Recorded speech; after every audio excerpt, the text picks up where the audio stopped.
자, 민주당에서는 이제 이재명 대표에 대한 구속영장이 기각이 되자 당장 오늘 이런 얘기가 나왔어요. 이재명 민주당의 거대한 반격이 시작될 것이다. 이재명 시대가 도래할 것이다. 이런 목소리가 나왔습니다. 직접 들어보시죠.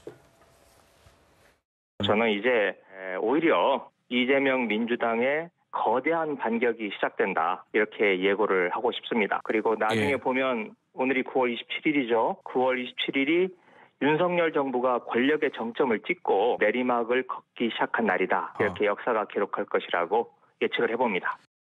본질적으로는 한국 정치의 판도가 달라지고 제가 볼 때는 이재명 시대가 도래할 것으로 예감을 합니다. 네. 또 이재명 대표가 하기에 따라서 그것은 또 완전히 또 해소해서 한국 정치의 중심에서 우뚝 설 수 있는 그런 중요한 터닝 포인트가 된 그런 판결이었다고 봅니다.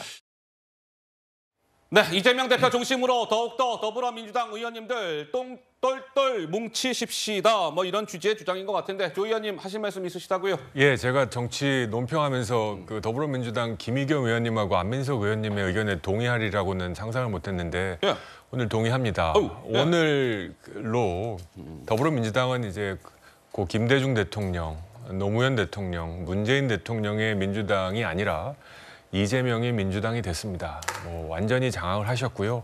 접수하셨습니다. 진심으로 축하드립니다.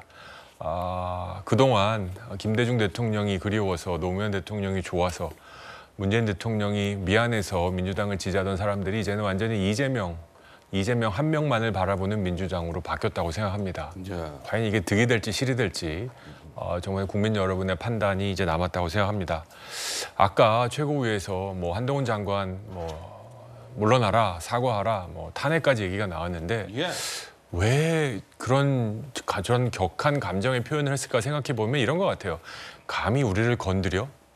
우리가 누군지 알아? 게다가 하나 더 한술 더 써서 감히 우리 대장을 건드려? 기분 나빴다는 거죠. 우리가 누군지 알아? 우리는 지배 권력이야. 지배 계층이야. 87년부터 말이야. 우리는 지배 계층으로 군림하고 있는데 네가 뭐라고 우리 대장을 건드리고 우리를 건드려? 뭐 이런 얘기 하고 싶었던 것 같아요. 법무부 장관이 저는 아까 방송 시작할 때 이원석 검찰총장의 정죄되고 품격 있는 발언이 매우 적절했다 생각합니다. 사법은 정치화될 수도 없고 돼서도 안 되고 그렇게 가지 않을 것이다. 정치 검찰이라고 계속 주장한다고 해도 검찰은 검찰의 역할을 할 것이다라는 이원석 검찰총장의 발언이 매우 믿음직하고요. 개인적으로 법제사법위원회에서 이원석 검찰총장과 여러 번 현안 질의를 했습니다만 아무리 민주당 의원들이 검찰을 공격하고 싶어도 이원석 검찰총장만큼은 인정하는 분위기가 있다는 걸 민주당 의원도 아실 겁니다. 저분의 저런 신뢰 있는 발언을 봤을 때 검찰을 정치화하려는 것은 한동훈 장관과 윤석열 정부가 아니라 민주당 야당이라는 생각을 지울 수가 없습니다. 자, 오늘 민주당에서는 이제 이런 것이잖아요. 이 체포동의안 표결이 있었고 가결이 됐는데 민주당에서 최소 29명, 최대 39명이 이탈했다. 가결표를 던지거나 기권 무효를 했다.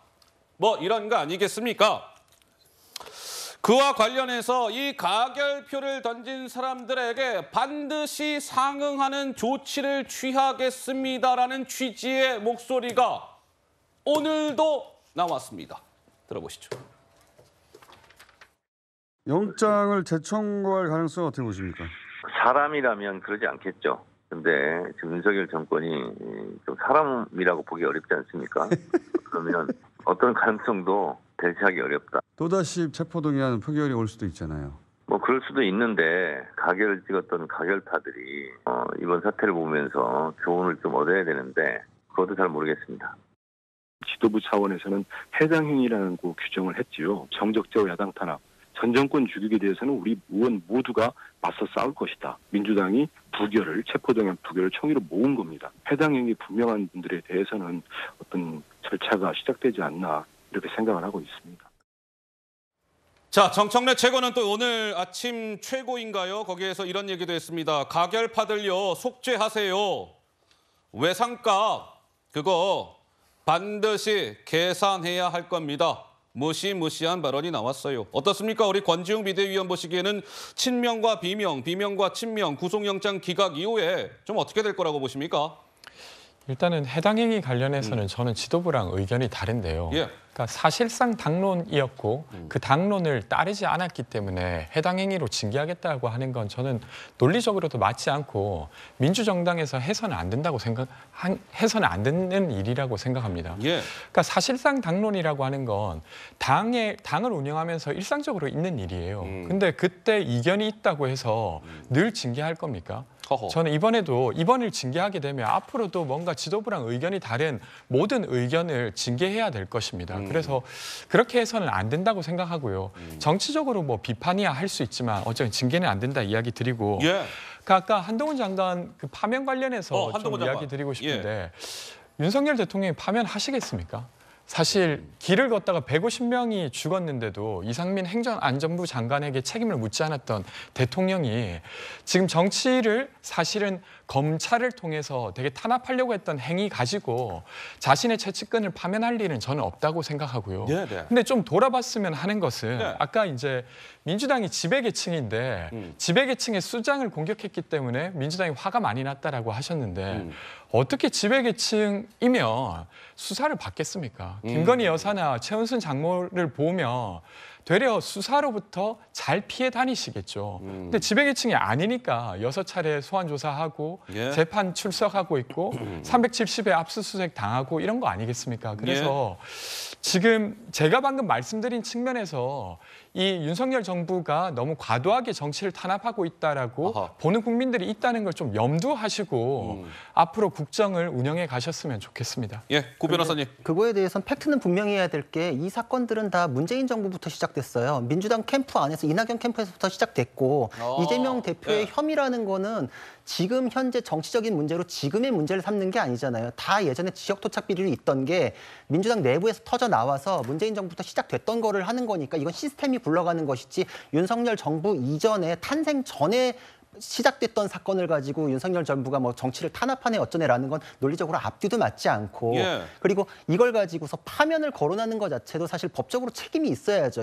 혐의가 있는데 수사를 안 하면 그게 파면 사유지 혐의가 있는데 수사한 걸 가지고 문제를 삼는다? 이거야말로 지배계층이라고 할 수밖에 없죠. 전 조정훈 의원님 말씀에 동감하는 게 일반인이면 이렇게 진행될 수 없어요. 지금 본인의 개인 일정 가지고 재판도 미루고 수사도 미루고 소환 횟수도 줄이고 이거 일반인은 이렇게 상상도 못합니다.